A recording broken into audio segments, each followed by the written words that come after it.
अस्सलामुअलैकुम dear students, उम्मीद है आप लोग खैरियत से होंगे। मैं आपको आपके अपने चैनल हसन एकेडमी पर खुशामदीद कहता हूं।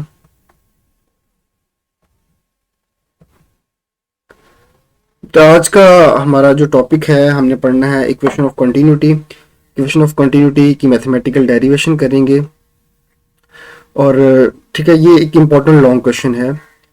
तो अच्छा, इसकी डेफिनेशन करने से पहले हम एक सिंपल सी एग्जांपल कंसिडर करते हैं। आप सारे लोगों ने मतलब इसको कभी ना कभी नोट किया होगा। ये जो पानी का पाइप होता है जिससे हम पानी छिड़काव करते हैं, पानी का छिड़काव वगैरह करते हैं, अक्सर आपने देखा होगा कि अगर आगे से उसका जो एंड होता है उसको प्रेस कर दें, दबा दें, यानी उसका एरिया कम कर दें, तो पानी ज़्यादा स्पीड से बाहर निकलता है। इसी तरह अगर उसको खुला रहने दें, ना उसको प्रेस करें, तो पानी आराम आराम से बाहर आ रहा होता है। तो अब ये जो चीज़ है इसको हम इक्वेशन ऑफ कंटिन्यूटी से एक्सप्लेन कर सकते हैं। ठीक है, तो इसको देखते हैं, मजीद इसकी डेफिनेशन देखते हैं। तो यहाँ पे सबसे पहले इसकी डेफिनेशन करने के लिए हम कहते हैं कि ये बेसिकली ये जो हमारे पास ठीक है इक्वेशन ऑफ कंटिन्यूटी है, ये प्रोडक्ट होता है क्रॉस सेक्शनल एरिया का और the fluid speed at any point along the pipe. यहाँ से पेन कंसिडर कर, ये हमारे पास ठीक है, ये जो है ये दो चीज़ों का प्रोडक्ट है। Basically cross sectional area of the pipe and the fluid speed at any point along the pipe. यानी मैं इसको लिख सकता हूँ, it is the product of area and the velocity या speed at any point along the pipe. और ये क्या होता है, is equal to some constant. ठीक है, यानी हम इसमें ये कहते हैं कि जो एक पाइप के अंदर पानी जब फ्लो कर रहा होता है तो उसके लिए जो क्रॉस सेक्शनल एरिया और वेलोसिटी है उसका प्रोडक्ट कांस्टेंट होता है। यानी अगर एरिया ज़्यादा होगा तो वेलोसिटी कम होगी। जैसे वेलोसिटी कम है तो मतलब, या एरिया अगर कम है तो वेलोसिटी ज़्यादा हो जाएगी। जैसे मैंने आपको वो पाइप वाली एक सिंपल सी एग्जांपल दी।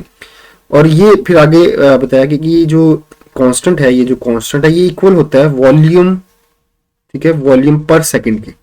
ये भी हम देखेंगे ये कैसे आया है, इसको भी एट द एंड हम प्रूव करेंगे लेक्चर एंड पे। तो ये कुछ चीज़ें हैं। सबसे पहले हम इसकी डेरिवेशन स्टार्ट करते हैं, मैथमेटिकल डेरिवेशन। हम एक ठीक है पाइप कंसिडर करते हैं जो कि नॉन यूनिफॉर्म साइज का पाइप है। ठीक है, यानी इसका डिफरेंट जगहों पे इसका साइज डिफरेंट है, इसका एरिया डिफरेंट है। तो हम सपोज करते हैं इसके अंदर जो है वो एक लिक्विड फ्लो कर रहा है, और वो जो लिक्विड है वो स्टीम लाइन वे से या स्टेडी स्टेट तरीके से मूव कर रहा है।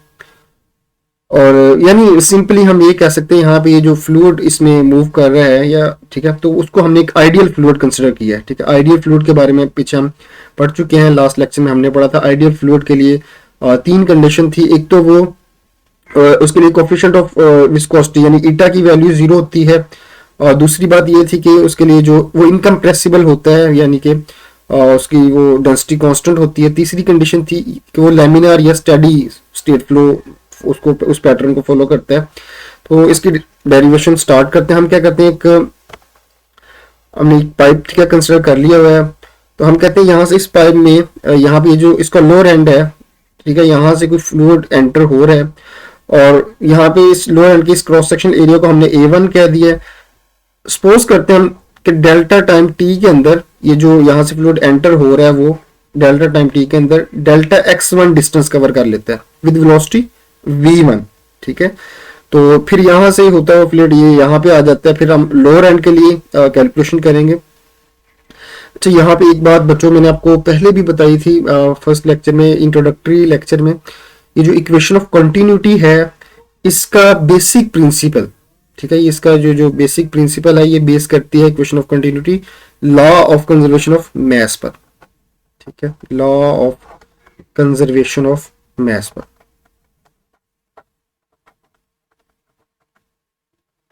ये आपने याद रखना है, एमसीक्यूज में ये अक्सर ये बात पूछी जाती है।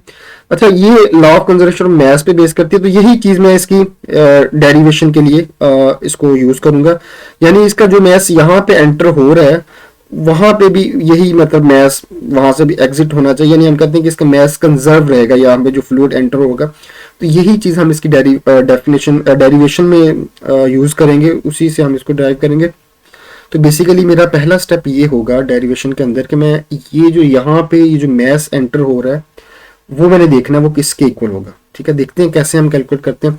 सबसे पहली इक्वेशन तो हमने ये लिखी कि यहाँ से ये जो फ्लूइड एंटर हो रहा है, ये जो डिस्टेंस कवर करता है, उसके लिए इक्वेशन में लिख सकता हूँ v1 इंटू डेल्टा टी। ये कैसे लिखी है देखिए, आपको याद होगा इससे पहले हमने इक्वेशन पढ़ी थी s is equal to v t. ठीक है, तो यहाँ पे हमारे इस केस में जो डिस्टेंस कवर हो रहा है वो डेल्टा x1 है, तो s की जगह पे डेल्टा x1 आ गया। इस केस में वेलोसिटी हमने v1 कंसिडर की है, तो v की जगह पे v1 आ गया, और टाइम हमने जो लिया यहाँ पे डेल्टा t जो टाइम, तो यहाँ पे t की जगह पर डेल्टा t आ जाता है। मजीद इसको करते हैं यहाँ से, ठीक है। मैथ फाइंड करने के लिए कुछ हम बेसिक टर्म्स इंट्रोड्यूस करते हैं। सबसे पहले डेंसिटी। डेंसिटी क्या होती है? मास पर यूनिट वॉल्यूम। ठीक है, तो यहाँ पे इसको मैं थोड़ा सा रीअरेंज करके भी लिख सकता हूँ। मैं इसको मास के लिए लिख लूँ तो मास क्या आ जाएगा मेरे पास? Density into volume. ठीक है, अब ये जो वॉल्यूम होता है, देखिए ये जो इस तरह से क्रॉस सेक्शनल पाइप या कोई एरिया है, ठीक है, यहाँ पे जैसे ये एक पाइप है। अब ये अगर आपको इसके पास ये जो एरिया आपको पता हो, ठीक है, और यहाँ से आपको इसकी लेंथ, इस डायमेंशन में आपको इसकी हाइट या लेंथ पता है, तो यहाँ पे आप क्या कर सकते हैं, इस एरिया को, इस क्रॉस सेक्शनल एरिया को आप इस लेंथ से या इस, ठीक है, ये जो डेल्टा एक्स है इससे मल्टीप्लाई करो, तो बेसिकली आपको इतने हिस्से का वॉल्यूम आपके पास आ जाएगा। तो जैसे यहाँ पे है A1 है, इसको डेल्टा एक्स वन से मैं मल्टीप्लाई करूँ तो ये जो शेडेड रीजन है इसका मेरे पास एरिया वॉल्यूम आ जाएगा। तो बेसिकली यही है, वॉल्यूम क्या होता है? Area into distance. तो यहाँ पे मैं अगर इनकी वैल्यूज पुट कर दूं तो मेरे पास आ जाएगा वॉल्यूम की जगह पर V आ गया, कैपिटल V, फिर एरिया A और डेल्टा एक्स डिस्टेंस की जगह। अच्छा, मैं क्या करता हूँ, ये जो अभी हमने वॉल्यूम फाइंड किया ना, इसको मैं पुट कर देता हूँ इक्वेशन 2 के अंदर। यानी इक्वेशन 2 क्या थी? m is equal to rho v. यहाँ से ये जो v है बच्चों, v की वैल्यू, ये जो v है इसकी वैल्यू, अब v की वैल्यू ये बनाई ना हमने, a into delta x one, इसको यहाँ पे पुट कर देता हूँ इस v की जगह पे। मैं v की जगह पे पुट करूंगा तो मेरे पास आ जाएगा रो a इंटू डेल्टा एक्स। अच्छा, अब ये चूंकि मैं लोअर एंड के लिए कैलकुलेशन कर रहा हूँ तो मैं क्या करता हूँ, इसके साथ m लगा, 1 इंडेक्स यूज कर लेता हूँ। ठीक है, लोअर एंड के लिए हमने इंडेक्स जो है वो 1 यूज करेंगे। तो यहाँ पे आ गया हमारे पास मास डेल्टा m1, यहाँ से एंटर हो रहा होगा, तो यहाँ पे रो के साथ 1 a1 डेल्टा x1। अच्छा, एक काम और करते हैं, यहाँ पे जो डेल्टा x1 है इसकी वैल्यू हमने कैलकुलेट की थी, डेल्टा x1 इक्वल था v1 इंटू डेल्टा टी। तो ये जो डेल्टा x है इसकी जगह पे इसकी वैल्यू पुट कर देते हैं। तो देखिए, अगर मैं डेल्टा x1 की वैल्यू पुट करता हूँ तो मेरे पास ये इक्वेशन बन जाती है, डेल्टा x की जगह पे वैल्यू पुट करनी है v1 इंटू डेल्टा टी। तो यहाँ से मेरे पास डेल्टा x की जगह पे मैंने ये वैल्यू पुट कर दी, ये जिसको मैंने अंडरलाइन किया है, ये वैल्यू मैंने डेल्टा x1 की जगह पुट कर दी। तो अब मेरे पास मास 1 आ गया जो यहाँ पे पाइप में एंटर हो रहा है। मैं सिमिलरली यहाँ पे जो मास एग्जिट हो रहा है वो फ्लूइड का, वो कैलकुलेट कर लेता हूँ, और देन ठीक है, law of conservation of mass को यूज करके तो मैं इसको फाइनली हम इसको ड्राइव कर लेंगे। तो देखें, सिमिलरली कैलकुलेशन दोबारा से करने की जरूरत नहीं है, जैसे हमने एंड 1 के लिए सारी डिटेल लिखी, सिमिलरली हम जो है वो लोअर अपर एंड के लिए जो है ना हम कैलकुलेशन कर सकते हैं। वहां पे हमारे पास मास की वैल्यू आ जाएगी रो to a2 v2 delta T, क्योंकि यहाँ पे क्रॉस सेक्शनल एरिया a2 है विद वेलोसिटी v2 से फ्लूइड मूव कर रहा है, और टाइम डेल्टा टी में डेल्टा x2 डिस्टेंस कवर करते हैं। ये हमारे पास आ गया। ठीक है, तो अब नेक्स्ट स्टेप, ठीक है, हम क्या करेंगे, हम बेसिकली क्योंकि ये जो आइडियल फ्लूइड है और इसके लिए जो है, और जो मास है इसका ये कंजर्व रहेगा। ठीक है, तो हम यही कंडीशन यूज करके इसको मजीद इसकी डेरिवेशन करते हैं। मैं नेक्स्ट पेज पे चलता हूँ यहाँ से। ठीक है, हम क्या कहते हैं, as the if the fluid is incompressible और ये स्टेडी फ्लो से मतलब फ्लो कर रहा है, तो मास ऑफ द फ्लूइड क्या होगा, वो कंजर्व रहेगा। अगर मास कंजर्व रहता है तो ये जो इक्वेशन थी मेरे पास, ये जो, ठीक है, मैंने पहले लिखी थी, आपको याद होगा, हम दोनों को इक्वल कर सकते हैं। तो हमारे पास आ जाएगा delta m1 is equal to delta m2। Delta m1 की जगह पे उसकी वैल्यू लिख दी, डेल्टा m2 की जगह पे उसकी वैल्यू लिख दी। अब इन दोनों केसेस में ये जो डेल्टा t है ये सिमिलर है, इसको कट कर देते हैं तो हमारे पास इक्वेशन आ गई rho 1 a1 v1 is equal to rho 2 a2 v2।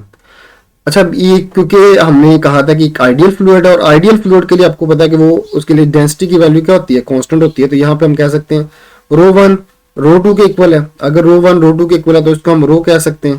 तो यहाँ पे भी मैं रो पुट करूंगा, यहाँ पे भी रो, तो ये ठीक दोनों चुके इक्वल हैं, या दोनों की जगह अगर रो पुट कर दें ये दोनों आपस में कैंसिल आउट हो जाएंगे, तो हमारे पास इक्वेशन रह जाएगी a1 v1 is equal to a2 v2। तो मैं इसको जनरलाइज करके मैं इसको इस तरह से भी, ठीक है, लिख सकता हूँ, इसको जनरलाइज अगर मैं करूं तो मैं इसको लिख सकता हूं a v is equal to constant.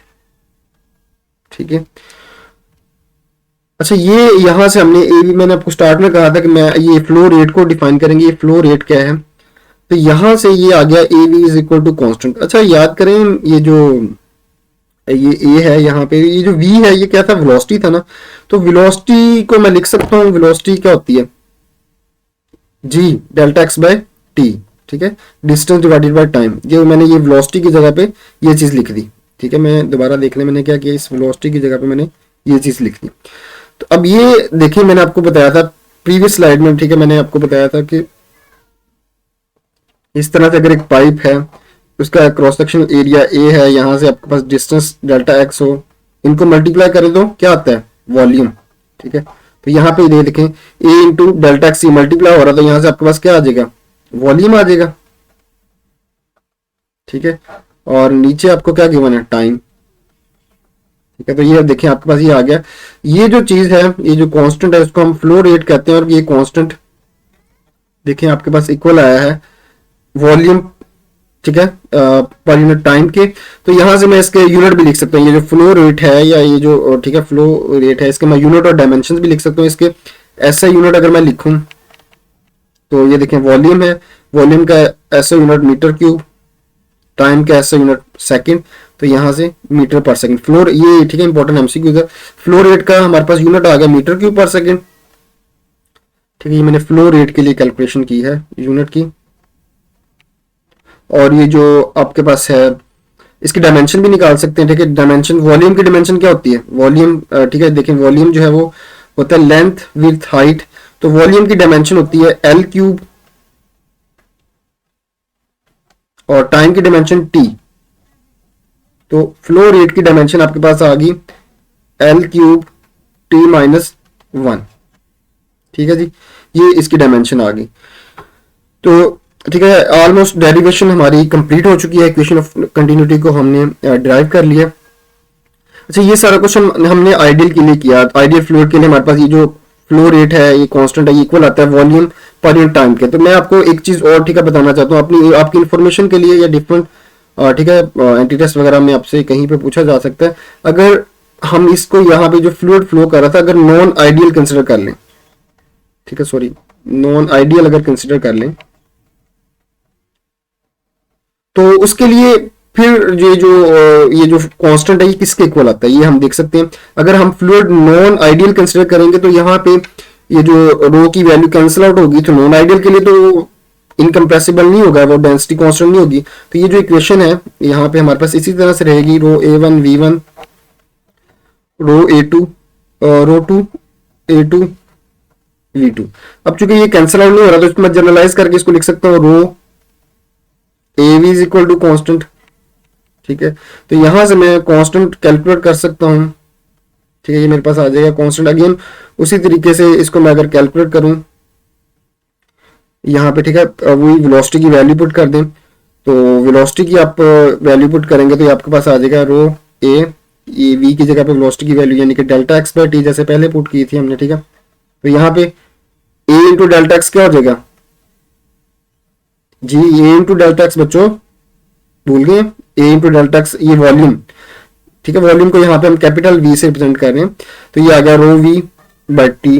अच्छा, ये जो रो वी के है, रो वी जो है ये डेंसिटी इंटू वॉल्यूम, ये मैस के इक्वल होता है। ठीक है, एम ओवर टी, तो यहाँ से ये आ गया मैस ओवर टाइम। ठीक है, तो बच्चों ये एक्स्ट्रा, ठीक है, ये इंफॉर्मेशन आपकी डेरिवेशन पीछे यहाँ तक, ठीक है, कंप्लीट हो चुकी थी। ये एक्स्ट्रा इंफॉर्मेशन है जिस आपके लिए, ठीक है, इसको अगर याद रख लें तो ठीक है। तो क्योंकि ये बुक में इंक्लूडेड नहीं है ये वाला पार्ट, तो आपने ये उसमें उसकी जब आपने पेपर में लिखना है, डेरिवेशन करनी है, तो ये वाला हिस्सा शामिल करने की जरूरत नहीं है, ये आपकी इंफॉर्मेशन के लिए है। तो बहरहाल नॉन आइडियल अगर फ्लूइड कंसिडर करेंगे तो ये जो फ्लो रेट है ये इक्वल आएगा मैस पर यूनिट टाइम के। ठीक है।